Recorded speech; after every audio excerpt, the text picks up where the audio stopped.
បាទសួស្តីបងប្អូនអរថ្ងៃនេះយើងមកតការគូផ្ទះរបស់យើងតទៀតបាទនេះបាទអូខេហើយថ្ងៃណាយើងចាប់ដើមធ្វើការដាក់ symbol ចូលបាទលើត្រង់កន្លែងនេះមួយខ្ញុំសូមចែកជាបន្ទប់មួយសិនលើការ select នេះមួយសិនខ្ញុំចូលវាមិនចឹង1000 មីលីម៉ែត្របាទហើយខ្ញុំសូមធ្វើការគូទាំងមួយខ្ញុំមិនចឹងវាដក200វា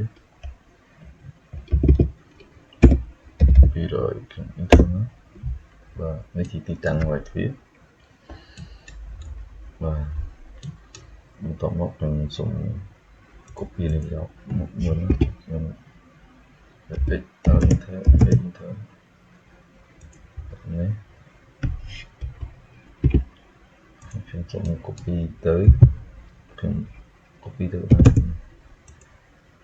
copy ទៅយក2500ដើម្បីខ្ញុំកាត់ឡើងវាស្ដាយហ្នឹងអូខេខ្ញុំសាកចាប់ដែរមិនសិនមើលខ្ញុំចង់ធ្វើទុកទឹកមួយនៅខាងនេះដោយសារដែលមិនសិនយើងអត់ទាន់បានកំណត់វាបងប្អូនពេលអញ្ចឹងវាតូចដូចជា1ម៉ែត្រទំហំវា1ម៉ែត្រ3ចាំខ្ញុំមកពីអាចយកបានបាទ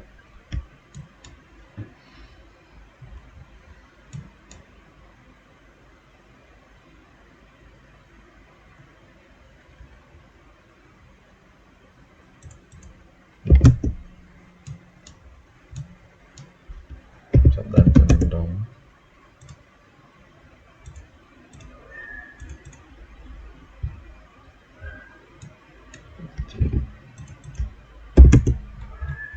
បាទឥឡូវមកពិបាកខ្ញុំសូមចូលទៅធ្វើការកំណត់បានសិនទៀតដើម្បីកំណត់បានសិនបានបងប្អូន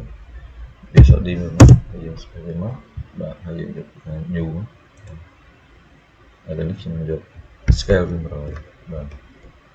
បែរដាក់ថា SC 100ខ្ញុំចូលធ្វើការកំណត់វាបាទអ្វីដែលកំណត់ដំបូងខ្ញុំសូមចាប់ដើមពីកន្លែង primary unit នេះបាទក្នុងត្រង់នេះខ្ញុំ01បានហើយយកจากនេះទៀតទៅខ្ញុំមកដល់ fit ត្រង់ fit នេះបងប្អូនដឹងហើយនេះនៅកន្លែងនេះធ្វើស្រាប់ខ្ញុំយក over keep តិច between នេះបាទហើយកន្លែង visual scale នេះខ្ញុំសូមយក100ពីហ្នឹងដែលបងប្អូនយើងប្រើ scale 100ដឹងហើយពូទំហំអក្សរទៀតជុំដល់ហើយនេះបាទនេះតិចនេះទំហំអក្សរទំហំអក្សរខ្ញុំយកវា 2.5 ពួកវានេះបាទដល់ពេលគុណមួយ scale 100ទៅពេលនៅក្នុងប្លង់របស់យើងគូគឺកន្លែង text style នេះយើងត្រូវបង្កើតប៉ុន្តែឥឡូវខ្ញុំអត់ទាន់បានទៅបង្កើតវាចាំបង្កើតក្នុងនេះសិនមកដើម្បីខចាប់ដើមសិនយើងបាទអូខេហ្នឹងហើយនៅកន្លែង arrow sign នេះខ្ញុំយក 1.2 កន្លែងនេះក្បាលពូនេះបងប្អូនមើលនេះពេលវាយើងនោះហើយកន្លែង color នេះចិត្តបងប្អូនចង់បានរើសឲ្យវាច្បាស់ហើយបាទយើងយកច្បាស់ចឹងមកនេះសម្រាប់នេះ baseline spacing ខ្ញុំយកវាគម្លាតវា 7.5 គឺបងប្អូនដឹងថាយើងចាប់ដើមម៉ាស៊ីនពីមួយទៅមួយគម្លាតនៃអក្សរវាគឺមានភាពស្មើគ្នា 7.5 ហ្នឹងបើយើង scale វា1 លើ 100 ស្មើនឹង 750 អូខេឥឡូវអស់យើងអត់មានអីទេខ្ញុំសូមវាសិនមកអស់នេះយើងបាច់កំណត់ព្រោះយើងមានlist មួយសម្រាប់កាត់ dimension បាទអូខេឥឡូវយើងធ្វើការអូខេវាមកបាទអូខេហើយយើង set grand លើវាហ្នឹងមកបាទធ្វើការ close លេងសាកចាប់ dimension ហ្នឹងសាកដល់មើលបើមិនឌីអត់ហ្នឹង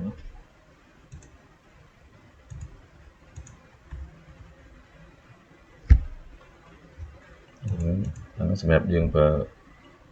នៅលើ scale 100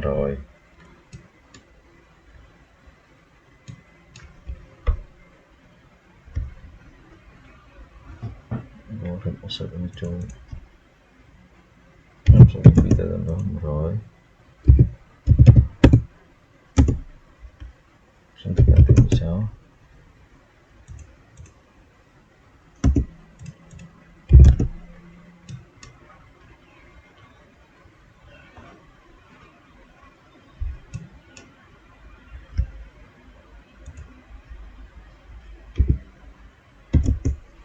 giờ mới được đi qua của mình rồi thì mình sẽ lúc này sẽ nói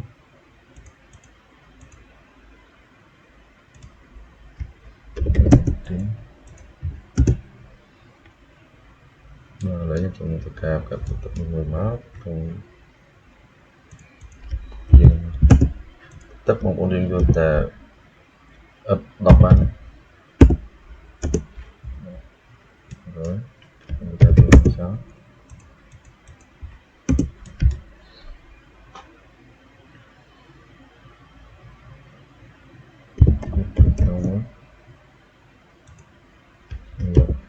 rồi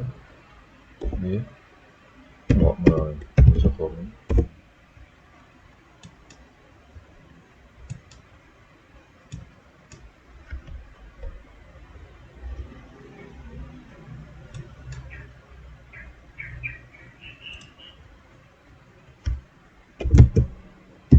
sau đó thì tập tập video kia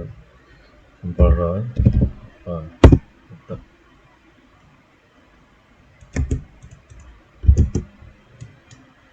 em xin đưa ra có xin và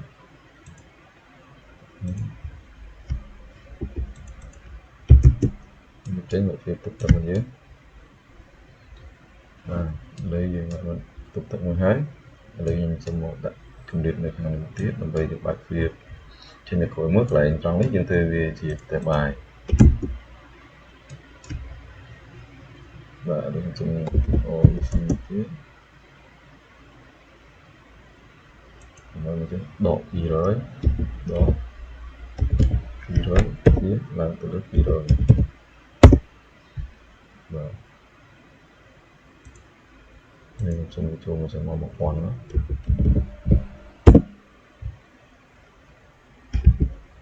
và đây là từ không tiền và lên đây Samsung cái layer mình tiến tới dựng lại thì mình dễ dựng đặt tay như lại tràn năng để đặt cái này dưới nó vậy ở thế nhu mà đặt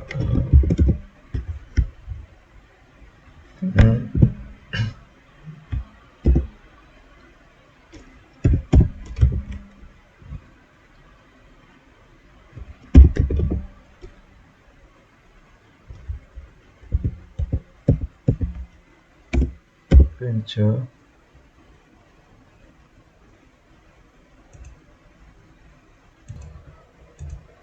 bạn được mình chơi lại bỏ nên chúng được bỏ bên phải khả năng tính nó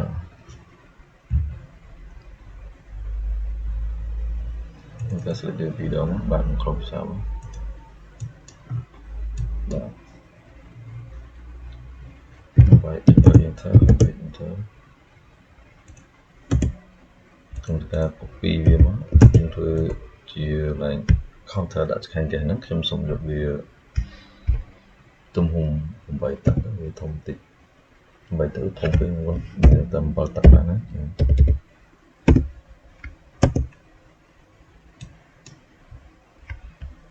chúng ta tìm chào nó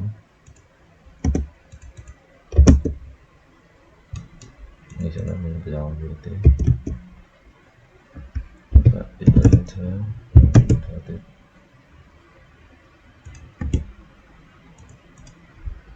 chúng ta copy về nơi nó còn follow như thế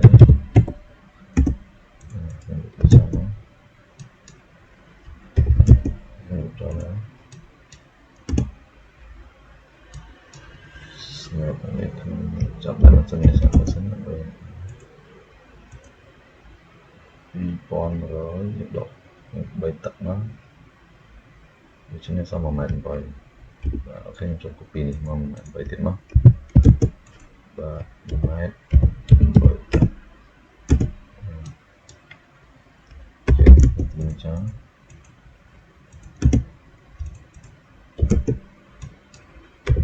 All inទៀតលោកនេះចូលទៀតលោកដល់ដែរ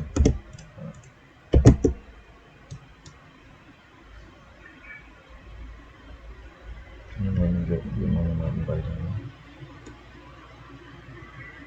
copy វា1.8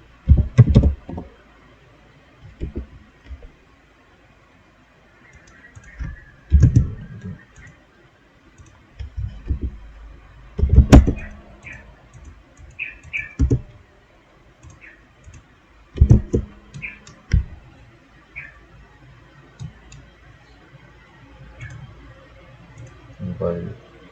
សុជីធ្វើមកបីជាន់នេះបាទបានហើយនៅត្រង់ឡើងនេះខ្ញុំសូមដាក់តុកយើងកន្លែងតុកខ្ញុំបានវានឹងត្រឹមនេះមកបន្ទាប់មកនៅខាងនេះយើងដាក់សាឡុងអីសម្រាប់ទទួលភ្ញៀវបាទអូខេឥឡូវខ្ញុំសូមចូលទៅយក symbol មកដាក់សិន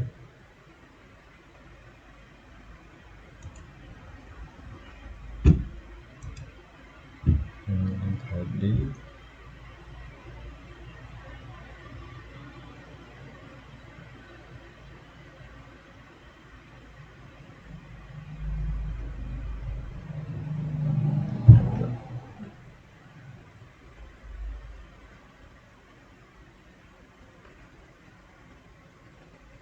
symbol from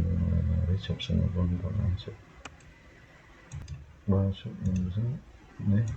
ok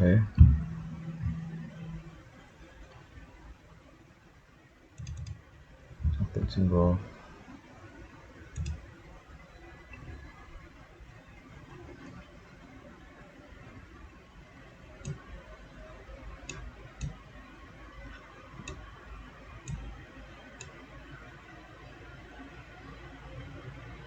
phương phải đổi sang thế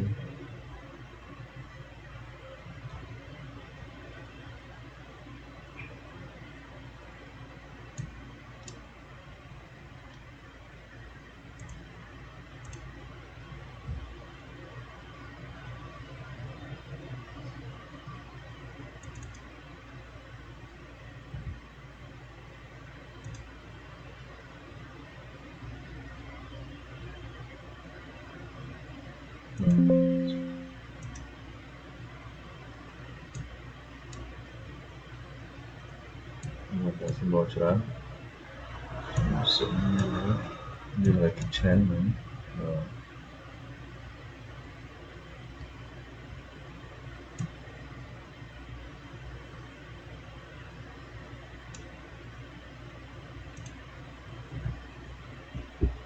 trong block đây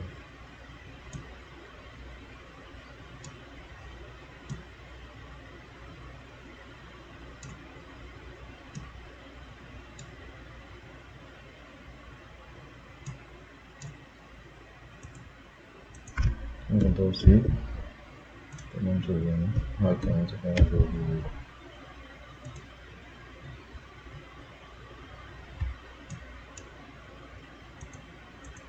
yang sudah diunggah finish saja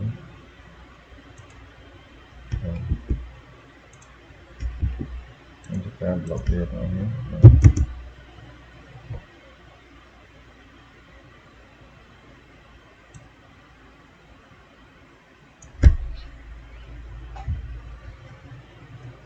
tak lihat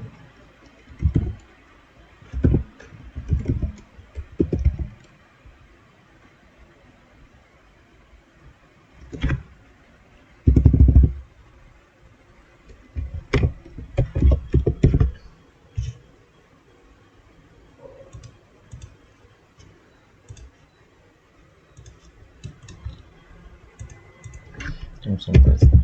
asing sekali semua yang sekali mulai 50 nah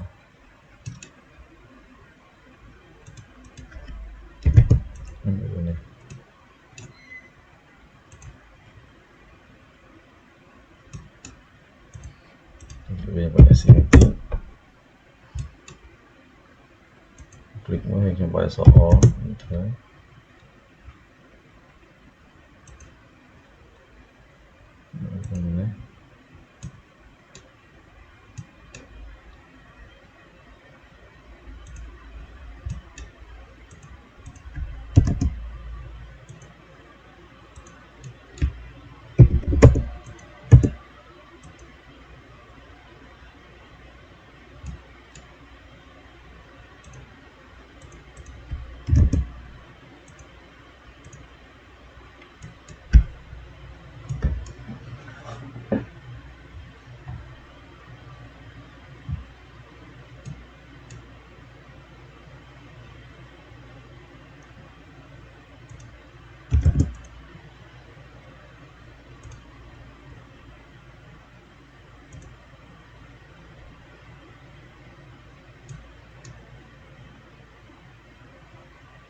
Sekarang saya jual tempat ini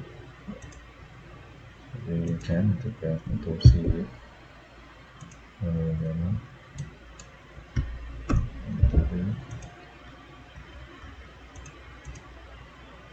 tidak bekerja misalkan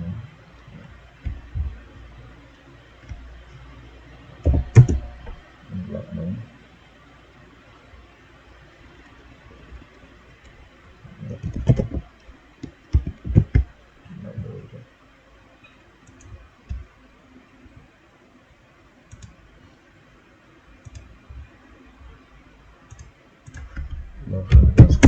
tunjuk mode cepat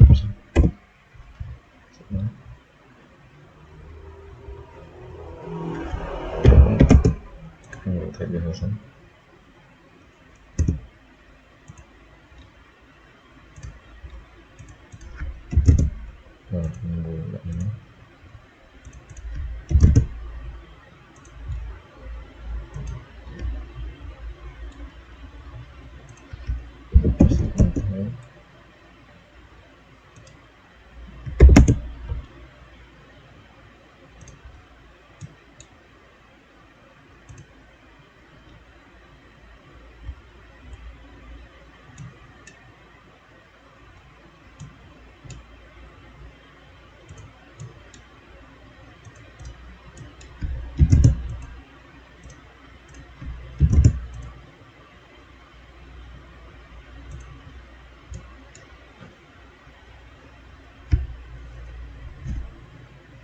ini nah ini yang tak chỉ bentuk T-nya để coba video keren banget keren ini aktif bisa lihat nih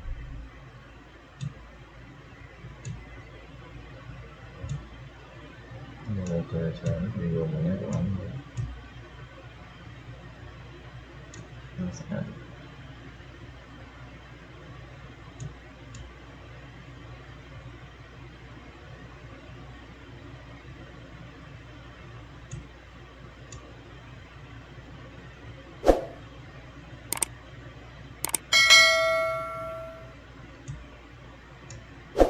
nah ini bisa kasih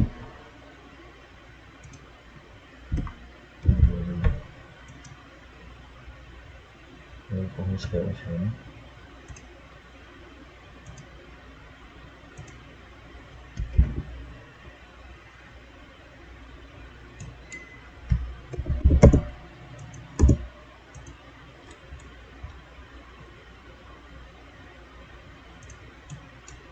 jam sekian sendiri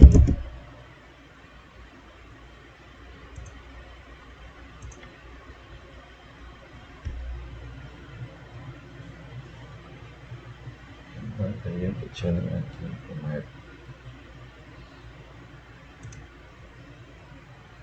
baik saya cantik ya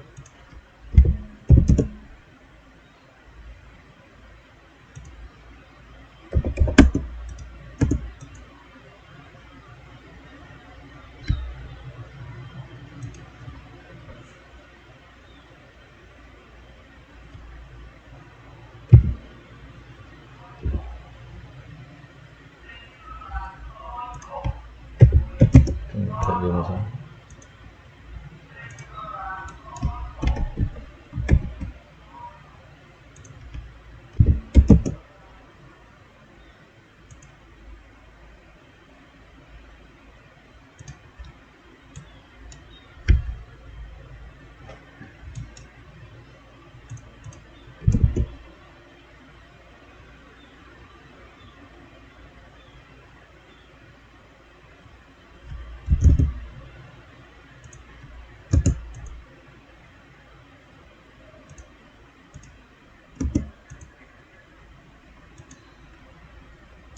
đã đi má thì bạn tập kỳ mình vừa ấy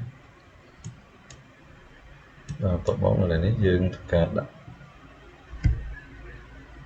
tập nhập dương nhập bài mình má thế trong chỗ từ này mình đã đấy đi má chân mình trong đầu người tập nhập về nhập bài mình má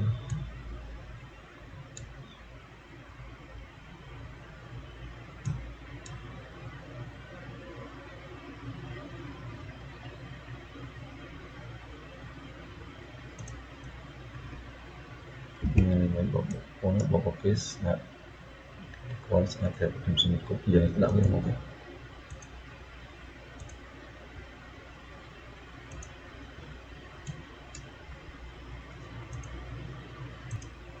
và bên trong cục giờ cái kita control C dia untuk V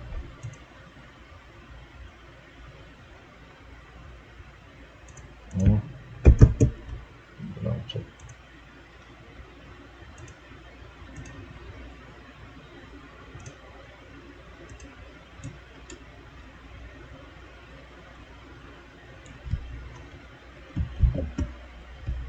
và control C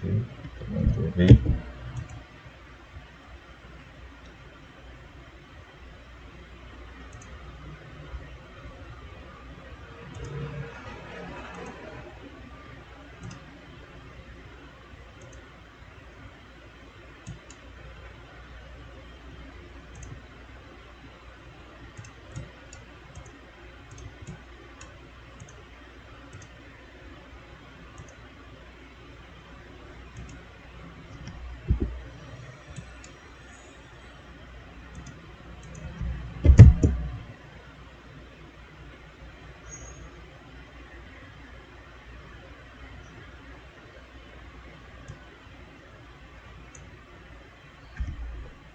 đặt ta dia counter cho gram đó là kitchen đó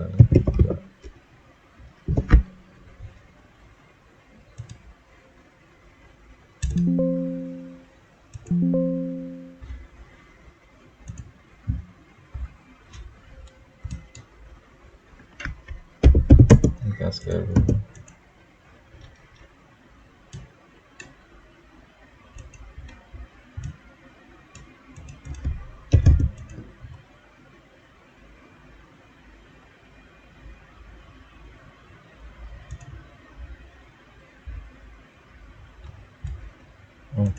để mình sẽ chụp trong bộ phận mình xem và đây là mũ của nó và cái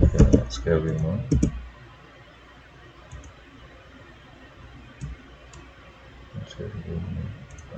thế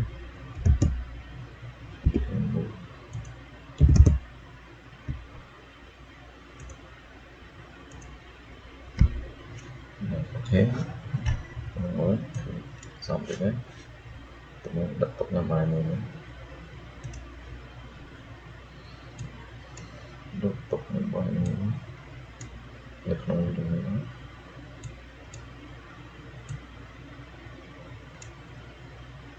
được chỉ ở một tế hoặc một tế này được mình chọn bật xuống cùng của mình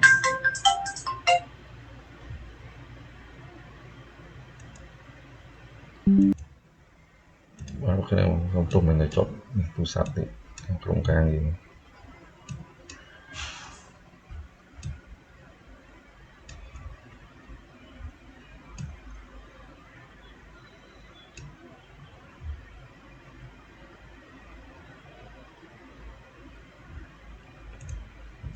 đã không có đồ xí không sẽ không đồ xí không thể có đồ ý nữa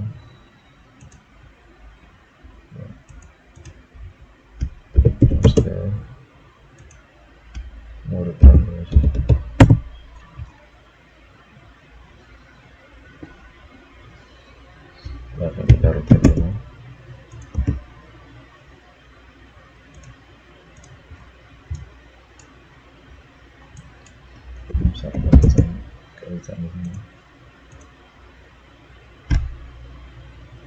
Còn tới tính xong sẽ làm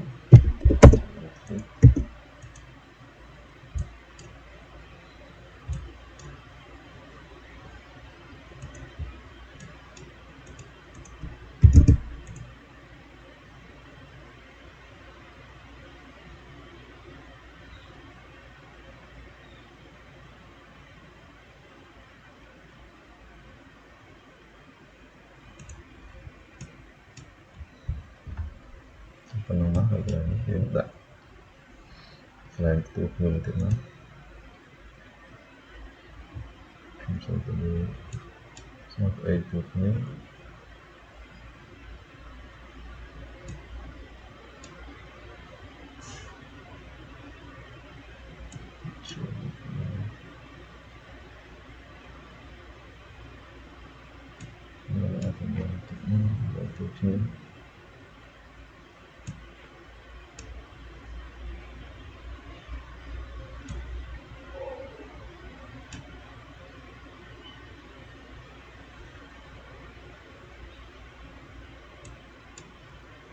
Cuman jumlah pegangan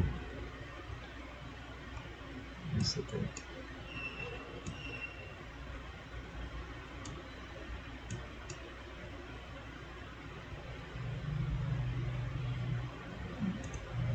bahkan juga langsung kopi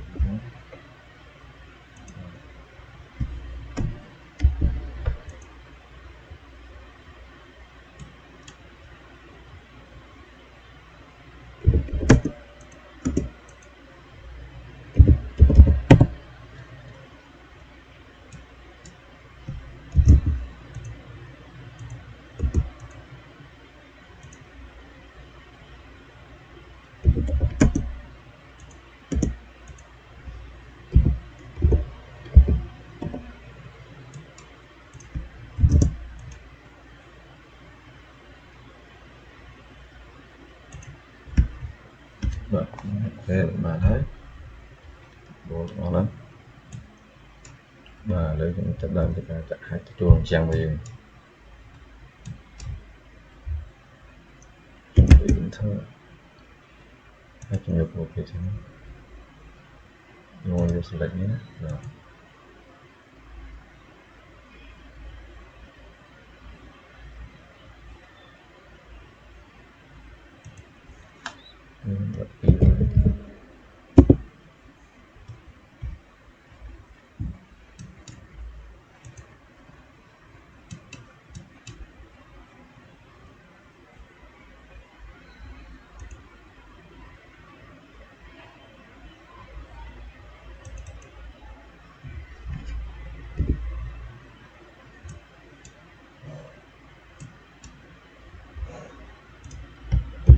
trên sách em xong để cái lấy cái bó đấy mình phải sử dụng đấy được người cho xem vậy thay thế select giờ đi vào tay bây giờ đi vào select thế để trộn một đồng để thay thế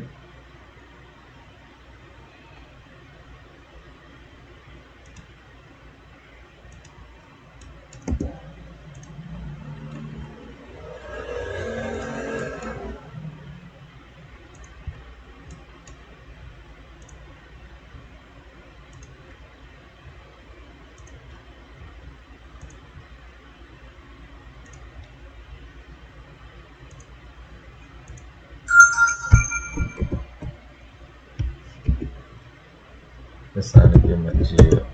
cái tăng một tiếng ở chỗ của gì đó và đấy chúng tất cả những thứ của nó mình select nó để mà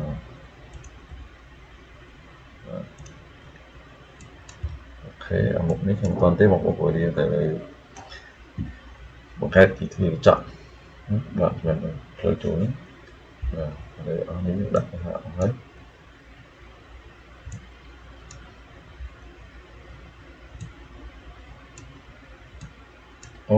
là mình thành tục tập sự mình bị chọn đặt tục tập hai cái đã xin bỏ tục tập tiền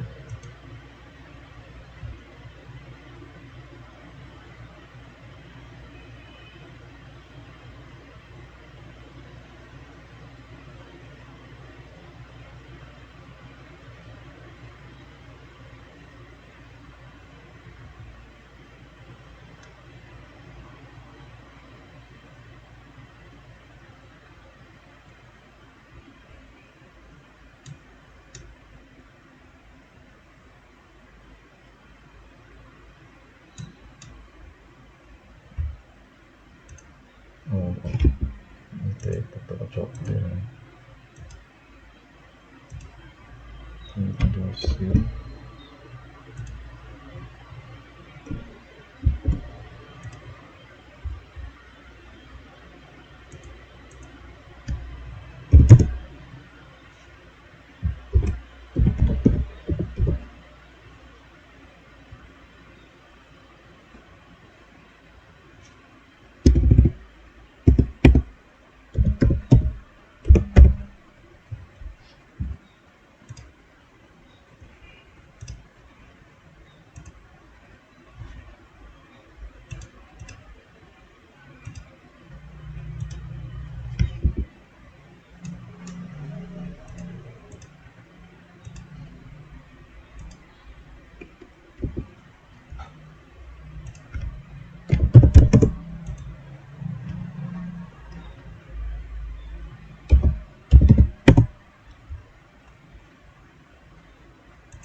Asli, udah.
Saya datang masuk dan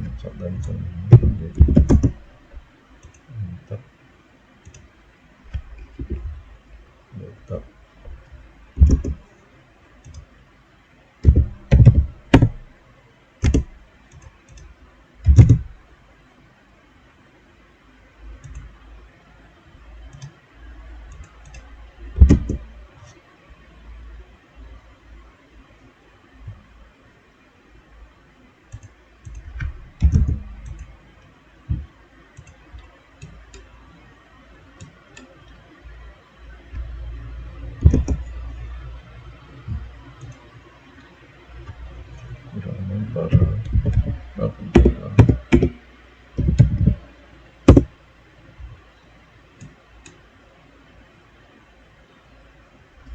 không biết xong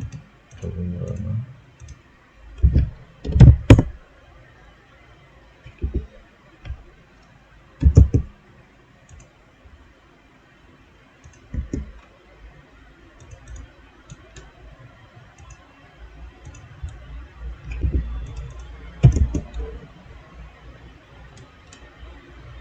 đã lại một tận một mình bạn nhớ xong tất cả nó tập được nó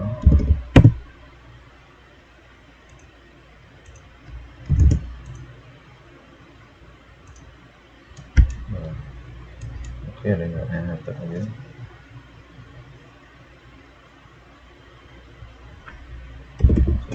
được tăng trong số tự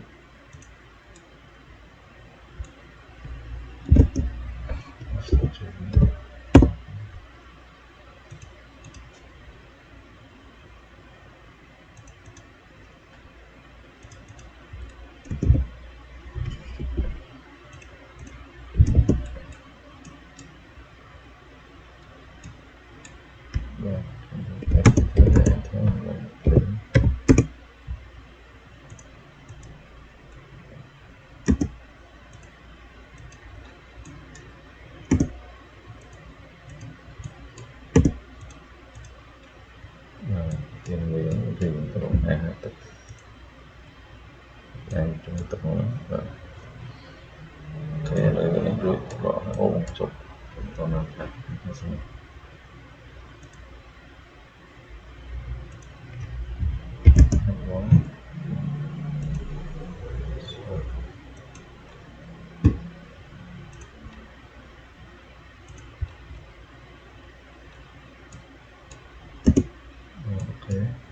ok hỏi hết trong rồi không xong chúng ta sẽបន្តchụp như này thôi và số một với một luôn hay là